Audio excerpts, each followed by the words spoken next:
Hi, my name is Jeff. I want to quickly share a chapter from one of my favorite books, The Little Prince. I spoke about it in one of my previous videos, but I feel like I did not do a good job at explaining it, so I will try to read the chapter for you while my cat goes absolutely crazy. See how that goes. The book is written by Antoine de Saint-Exupéry, originally in French, Le Petit Prince, about the little prince on the moon. And he goes to discover other planets and Earth, and he meets all kinds of things along the way. And this is my favorite chapter, and I hope you like it too. Chapter 21. It was then that the fox appeared. "Good morning," said the fox. "Good morning," the little prince replied politely, though when he turned around he saw nothing. "I am here," said the voice, "under the apple tree." "Who are you?" said the little prince. "You're very pretty." "I am a fox," said the fox. "Come and play with me," suggested the little prince. "I'm so terribly sad." "I cannot play with you," said the fox. "I am not tame." "Oh, I'm so sorry," said the little prince. But after some thought he asked, "What does tame mean?" "You do not live here," said the fox. "What are you looking for?" "I am looking for men," said the little prince. "What does tame mean?" "Men," said the fox, "have rifles and they hunt. It is a real nuisance. They also raise chickens. Those are the only activities they are interested in. Are you looking for chickens?" "No," said the little prince. "I'm looking for friends." "What does tame mean?" "It is something which is too often forgotten," said the fox. "It means to establish ties." "To establish ties." "That's right," said the fox. "To me, you are still just a little boy like 100,000 other little boys, and I have no need of you. And you have no need of me either. To you, I am just a fox like 100,000 other foxes. But if you tame me, we shall need one another. To me, you will be unique, and I shall be unique to you." "I'm beginning to understand," said the little prince. "There is a flower. I think she has tamed me." "Possibly," said the fox. "One sees all sorts of things on earth." "Oh, but this is not on earth," said the little prince. The fox seemed puzzled. "On another planet?" "Yes." "Are there any hunters on that planet?" "No." "That's interesting. And any chickens?" "No."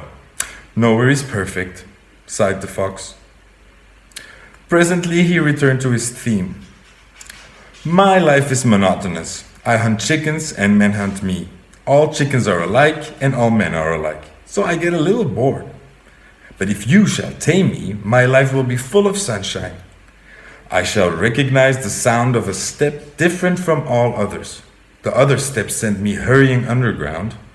Yours will call me out of my burrow like the sound of music. And look yonder, do you see the cornfields? I do not eat bread. Wheat is of no use to me. Those cornfields don't remind me of anything.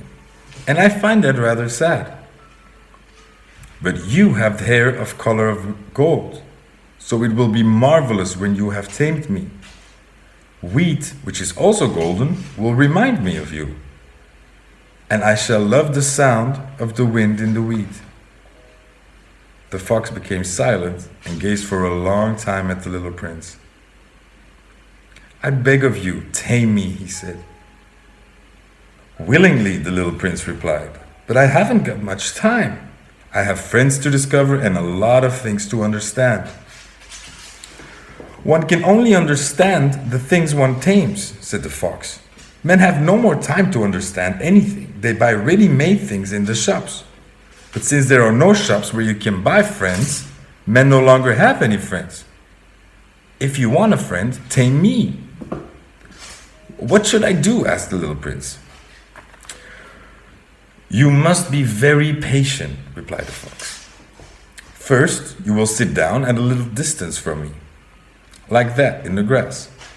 I shall watch you out of the corner of my eye, and you will say nothing. Words are a source of misunderstandings. But every day you can sit a little closer to me, The next day, the little prince returned. "You should have come back at the same time," said the fox. "If, for example, you come at 4 o'clock in the afternoon, I shall start feeling happy at 3 o'clock. As the time passes, I shall feel happier and happier. At 4 o'clock, I shall become agitated and start worrying. I shall discover the price of happiness. But if you come at just any time, I shall never know when I should prepare my heart to greet you. One must observe certain rites." "What is a rite?" asked the little prince. "It is something which is all too often forgotten," said the fox. "It is what makes one day different from the others, 1 hour different from other hours. For example, there is a rite among my hunters. On Thursday, they go dancing with the village girls. So Thursday is a marvelous day for me. I can take a walk as far as the vineyards. But if the hunters were to go dancing just any day, every day would be like any other day for me, and I would never have a holiday." Thus it was that the little prince tamed the fox. And when the time came for his departure, the fox said, "Oh, I shall cry." "It's your own fault," said the little prince. "I wished you no harm, but you wanted me to tame you." "Yes, indeed," said the fox. "But you're going to cry," said the little prince. "That is so," said the fox. "Then it has not helped you in any way." "It has helped me," said the fox, "because of the color of the wheat fields."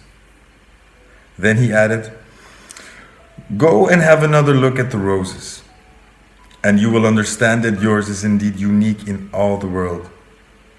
Then you will come back to say goodbye to me, and I shall tell you a secret as a gift."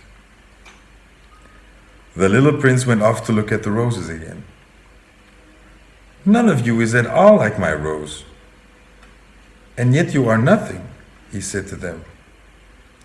"Nobody has tamed you, and you have tamed no one.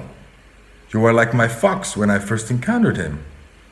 He was just a fox like any 100,000 other foxes, but I made him my friend, and now he is unique in the world." And the roses were greatly embarrassed. "You are beautiful, but you are empty," he continued. "One cannot die for you. To be sure, an ordinary passerby would believe that my very own rose looked just like you. But she is far more important than all of you, because she is the one I have watered. And it is she that I have placed under a glass dome. And it is she that I have sheltered behind a screen. And it is for her that I have killed the caterpillars, except for the 2 or 3 safe to become butterflies. And it is she I have listened to complaining or boasting or sometimes remaining silent, because she is my rose." And he went back to the fox. "Goodbye," he said. "Goodbye," said the fox. "Now here is my secret. It is very simple. It is only with one's heart that one can see clearly. What is essential is invisible to the eye. What is essential is invisible to the eye," the little prince repeated, so as to be sure to remember. "It is the time you lavished on your rose which makes your rose so important." "It's the time that I lavished on my rose," said the little prince, so as to be sure to remember. "Men have forgotten this basic truth," said the fox. "But you must not forget it. For what you have tamed, you become responsible forever. You are responsible for your rose." "I am responsible for my rose," the little prince repeated, so as to be sure to remember. That was it. The cat calmed down. I hope you liked it. Thank you. Bye.